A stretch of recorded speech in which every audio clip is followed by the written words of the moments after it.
Cette séance fut compliquée, cette séance fut assez particulière, mais pour une fois dans le mauvais sens du terme. Même s'il y a eu quelques petites choses très intéressantes et que j'ai su tirer finalement que du positif de cette séance, pourtant en apparence complètement négative. Alors, il y a plusieurs choses qui ont fait que cette séance n'était pas tip top, mais on va en parler au long de cette vidéo, puisque tout simplement vous vous rendez compte qu'en fait la séance allait beaucoup moins tout que d'habitude, beaucoup moins intense, beaucoup moins de volume, beaucoup moins.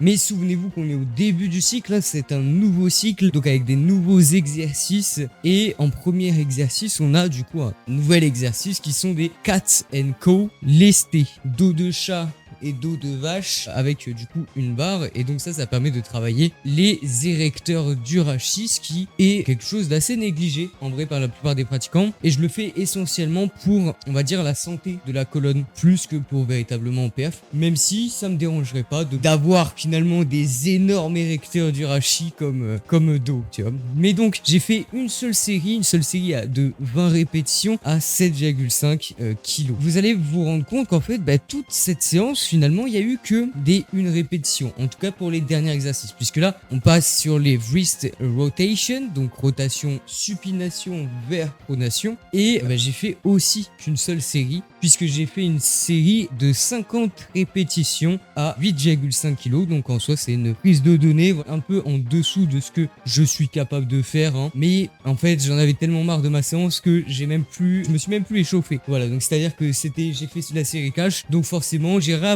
le mouvement en même temps que de le faire. Mais là, on a le premier changement, c'est-à-dire qu'on arrive sur un exercice que j'ai déjà fait, à savoir des extensions mollets, donc extensions mollets à la machine. Mais pourquoi est-ce que je dis que c'est particulier? Quel changement j'ai appliqué? C'est tout simplement parce que j'ai profité de la forme du jour qui était assez exécrable pour créer une nouvelle variante en unilatéral, ce qui m'a permis de absolument pas me prendre la tête avec la performance, tu vois, et de juste faire ma série classique. Donc j'ai fait un petit 15 répétitions à 45 kg, donc voilà, des 2 jambes. Première situation dans laquelle j'ai su prendre au final ma forme du jour, ma fatigue, etc. Et j'en ai profité pour créer une variante que je vais utiliser durant tout ce cycle, parce que bon, j'étais pas trop loin de maxer la machine la dernière fois, hein, 168 kg, elle doit aller vers les 173 je crois. Donc dans tous les cas, j'allais devoir passer en unilatéral, et donc là c'était le bon moment. Ensuite, on a aussi des leg raise. Et donc pareil, je ne me suis pas échauffé. Pour autant, vous voyez que mon tableau en posé n'a finalement que très peu de données, puisqu'il a uniquement un 20,3 kg. Donc j'en ai profité pour faire une série en posé à 27 kg. Donc j'ai fait 13 répétitions. Donc en plus, ça reste une prise de données assez cohérente, hein, puisqu'en gros, j'ai 10 kg d'écart entre mon touch and go et mon posé. Et donc vous voyez, on a un schéma qui se répète, c'est-à-dire d'avoir une série unique sur toute ma séance pour faire une sorte de dévolume, finalement des volumes très hardcore, puisque on passe de, en moyenne je suis à 3 séries par exercice, et là on passe à une seule série qui est même pas forcément poussée à l'échec. Selon moi, j'en avais encore, mais du coup ça me permet de réduire l'intensité, réduire le volume, mais malgré tout continuer de continuer de compléter des cases qui au long terme me feront progresser. Et idem, maintenant on arrive sur les adductions de hanches. Mon objectif avec les adductions de hanches, c'est quand même de développer ma souplesse passive. Donc c'est à dire que j'ai un cycle hip abduction où j'essaye de développer ma souplesse active, et là c'est ma souplesse passive. Je me rends compte que je suis limité par la machine au niveau de l'étirement, et ça fait quelques cycles déjà que je me le dis.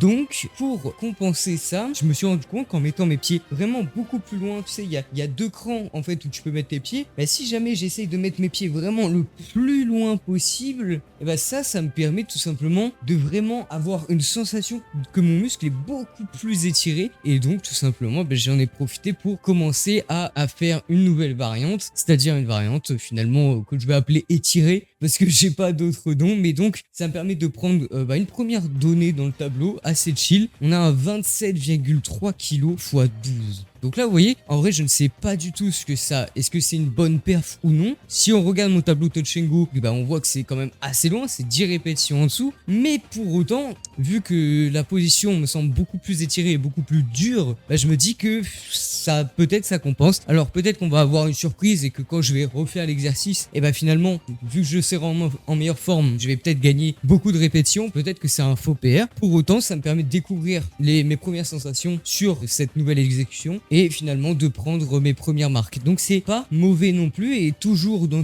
cet objectif de réduire l'intensité, de récupérer, de faire une séance finalement de récupération active, tu vois, mais en découvrant mon cycle, et bah du coup j'ai fait encore une fois qu'une seule série. Maintenant, un exercice sur lequel j'ai fait 2 séries. Le premier, il fait partie de ceux que j'ai le plus poussé l'intensité, tout simplement parce que je me sentais plutôt à l'aise. J'ai profité de ma forme un petit peu goofy pour passer sur une variante que je fais peu souvent, à savoir le 3CT posé. Je fais mes répétitions en dead rep classique, mais je mets une pause de 3 secondes quand j'ai fait ma répétition, je maintiens la position 3 secondes et je relâche, puisque c'est la position dans laquelle je suis le plus faible. Généralement j'ai du mal à atteindre cette fin d'amplitude, donc là ça permet d'accentuer le travail sur cette fin d'amplitude, ce qui est pas forcément plus mal. Même avec ma forme aléatoire, j'ai réussi à faire des performances intéressantes, puisque j'ai fait un 46 kg fois 8, première série vraiment sympa, et en deuxième série on a justement un PR, et en plus sur cette deuxième série j'avais gardé de la réserve, parce qu'en deuxième série on a un 38,3 kg fois 13, donc là on a un PR plus 2,3 kg et plus une rep, mais en gardant des répétitions de réserve. Donc ça c'est plutôt intéressant, parce qu'on peut voir que en vérité j'ai pris tellement de force que même sur les séances vraiment à chier comme celle-ci, où finalement mon objectif est vraiment encore une fois de faire du travail complémentaire, faire une séance de récupération active, de baisser l'intensité, de découvrir, de reprendre mes repères, au final en fait même sur ces séances là j'arrive à PR, j'arrive à progresser, puisque là on a progressé de 1 rep et de 2,3 kg, ce qui est déjà une masterclass. Ce cité de leg curl était en superset avec du natural, sauf que je me sentais pas de faire du natural au vu de ma forme, donc j'ai préféré le remplacer par du leg extension. Pourquoi? Tout simplement parce que quand je suis vraiment éclaté, je préfère les machines pour la stabilité, tu vois. La stabilité permet d'avoir moins de chances de se blesser en soi. Ça veut pas dire que si vous faites des mouvements stables, vous allez vous blesser. Ça veut pas dire non plus que vous allez jamais vous blesser sur des machines. Pour autant, ça atténue certains facteurs qui peuvent accentuer le risque de blessure, comme l'instabilité. Donc, quand on est sur des séances comme ça, où on n'a pas envie de se prendre la tête, qu'on a juste envie de faire le taf, même si le taf en question, il est plutôt hasardeux, au moins ça permet de faire son travail, tu vois. Et donc, en première série, là, j'ai fait une série, que dire, posée 3CT. Ok, donc la variante avec mes deux jambes où je fais une pause en position raccourcie, donc variante assez destructrice en vrai. 18 kilos. Alors là mec, je me suis dit bon, au pire comme ça j'ai juste à faire 17 reps, c'est bien en deçà de mes capacités, mais bon, au moins je peux.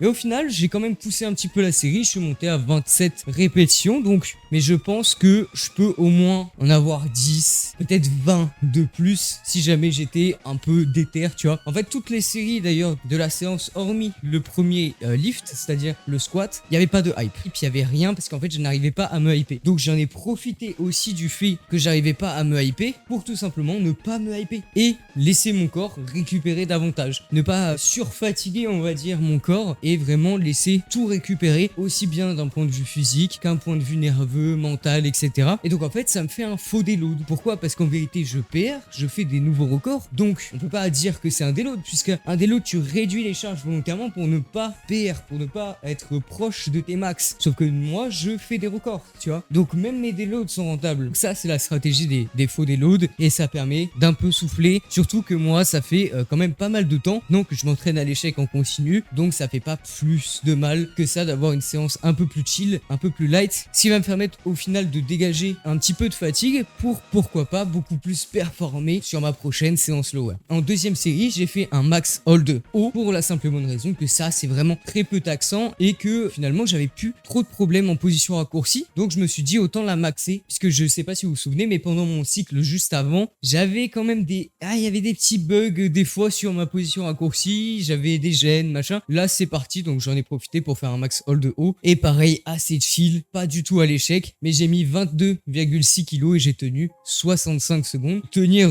autant de temps ça brûle, ça pique, c'est désagréable, mais pour autant voilà, ça reste une performance ma foi plutôt simple. Seulement maintenant on arrive au premier exercice polyarticulaire, à savoir du hip thrust. Et mec, j'avais pas envie.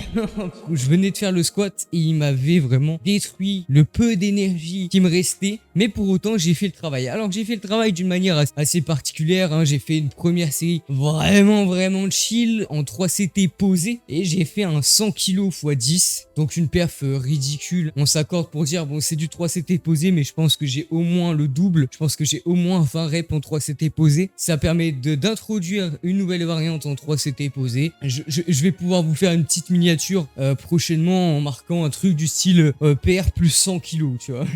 En soi, souvenez-vous que ce 100 kilos, bon bah là, j'ai 100 kilos partout, tu vois, de mon 1RM au mon 10RM. Mais du coup, ça veut dire que si je fais un 200, c'est un PR plus 100 kilos, tu vois. Ou la belle Minia. En deuxième série, du coup, j'ai fait juste un max hold haut à 60 kilos. Et là, j'ai tenu 102 secondes. Et en vrai, c'est horrible.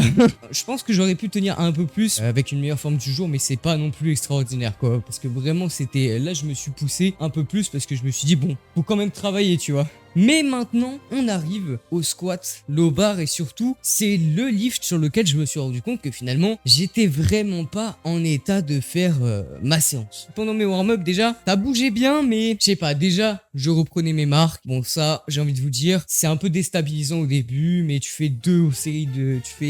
T'arrives à ta troisième, quatrième gamme montante, c'est bon, t'as récupéré ton feeling. Par contre, au niveau de la belt, je me sentais pas à l'aise, pas bien, parce que en fait, j'avais fait une soirée. Moi, je fais jamais de soirée pour les 18 ans d'un de mes potes et ça m'avait extrêmement fatigué. J'ai eu un sommeil mais exécrable, mais genre quand je vous dis exécrable, c'est pas un sommeil de 3 heures où t'as pu un peu récupérer, non. Là j'ai l'impression d'avoir littéralement dormi pour me faire aspirer de l'énergie. Genre en dormant j'ai perdu de l'énergie, ce qui est abusé. Ensuite le matin je me suis réveillé mais j'avais vraiment pas envie d'aller à la salle, j'étais pas du tout dans le mood de la salle, tu vois. Au final je me suis dit mec faut quand même faire le travail, tu vois. Faut quand même faire une vidéo. Et en vrai, je suis quand même content de comment ma last warm-up est passée. Parce que j'ai fait un single à 165 kg, dernière barre de chauffe, en posé. C'est 2,5 kg au-dessus de mon 2RM. Et honnêtement, je sais très bien que j'aurais tenté mon 2RM. J'aurais tenté de faire une deuxième rep après cette première. Elle serait passée easy, j'aurais peut-être même pu en enclencher une troisième. Qui au final m'aurait fait un bon petit PR plus 12,5 kg. Donc j'ai hâte de voir comment ça va se passer sur les séances lourdes. J'ai déjà moi 165 kg. Je l'ai fait dans les mêmes conditions que toute la séance, c'est-à-dire j'étais éclaté, j'avais pas envie, j'étais vraiment fatigué. Mais c'est bien passé, donc tu vois j'ai hâte de savoir comment est-ce que les barres vont bouger, comment est-ce que tout va se déplacer finalement malgré ma fatigue, malgré ma forme, tu vois. Et donc là faut bien prendre en compte que les deux premières séries que j'ai fait, j'ai gardé sur la première au minimum une répétition en réserve et sur la deuxième en vrai j'en ai marqué deux, mais je me connais, je sais que je peux grind et je sais que ma forme du jour sur mon squat, elle démonte mon squat, je me sens pas à l'aise, je me sens pas bien, j'ai envie de gerber etc. Bref c'est horrible, mais donc en première série on a un petit 145 kg x 6. Donc là, j'égalise en posé ce que j'avais fait en touch and go. Ok, pas ouf, c'est un petit PR plus 2,5 kg sur le touch and go. Mais encore une fois, j'ai gardé des répétitions en réserve. Et encore une fois, probablement que j'aurais pu en lâcher 8. Voilà. Après, peut-être que je me mens en moi-même. Mais une chose est sûre, c'est que j'en ai fait 8 à 130 kg. Donc là, on est sur un PR plus 4 kg sur le 8RM. Et pareil, j'ai égalisé ce que j'ai fait en touch and go. Mais là, je suis persuadé que j'en avais 2 en réserve par contre. Et finalement, ma dernière série, je l'ai faite à 70 kg. Et à 70 kg, j'ai gardé énormément de réserve. Puisqu'à 70 kg, j'ai fait uniquement que 22 répétitions en posé. Et j'en ai profité aussi pour faire cette série-là en beltless, donc sans la ceinture. Donc voilà, on peut compléter un petit 70 kg x 22. Pourquoi est-ce que j'en ai fait ce chiffre-là? C'est tout simplement parce que ça me permet aussi de prendre une donnée du coup dans mon posé classique et aussi une donnée dans mon touch and go classique, donc avec la ceinture, puisque j'ai rien du tout en dessous. Donc c'est vraiment parfait, c'est exactement le nombre qu'il me fallait. Que une rep de moins, c'était pas un PR sur les 3 tableaux. Et moi j'aime jouer sur les 3 tableaux. Voilà, aujourd'hui vous avez eu le cas typique de comment tirer un maximum de positif. Donc je récapitule, ne pas hésiter à créer des nouvelles variantes qui vont être pertinentes pour la suite de votre cycle. Ne pas hésiter à profiter de cette séance pour des loads, des volumes, souffler un petit peu, mais quand même garder ses marques si on est en plein cycle, ou reprendre ses marques si jamais on est en début de cycle. Ne pas hésiter à abuser du travail complémentaire, surtout éviter tout ce qui est technique d'intensification, éviter aussi la hype. Puis, puisqu'au final, ça va rentrer un peu en contradiction avec l'objectif de réduire cette intensité, réduire ce volume, réduire cette fatigue générale. Parce que si vous vous hypez, vous allez créer de la fatigue. Pour autant, ça veut pas dire que c'est mauvais, la hype, et ça veut pas dire que la fatigue est mauvaise. Vous vous habituez, vous vous accommodez, vous vous adaptez à la fatigue et pouvoir encaisser plus de fatigue. Mais c'est génial, tout simplement parce que du coup, vous allez pouvoir encaisser plus de séries. Vous allez pouvoir encaisser plus de séries. Et si vous pouvez encaisser plus de séries, ça veut dire encaisser plus de séries rentables. Qui dit plus de séries rentables dit plus de gains puisqu'elles sont rentables, etc., etc. Donc non, ne menez pas une guerre envers la fatigue, elle est votre allié et vous devez de savoir comment l'utiliser, aussi bien pour ses aspects positifs que pour ses aspects négatifs. En l'occurrence, la fatigue là, elle m'a détruit ma séance, mais pour autant, j'ai su l'utiliser pour convertir cette mauvaise séance en une bonne séance. Alors peut-être pas en termes de progression, peut-être pas en termes de performance, mais une très bonne séance pour ma progression au long terme. Donc si en vérité elle est bonne pour ma progression. Bref, sur ce, c'était Seiki. Moi je vous retrouve dans une prochaine vidéo.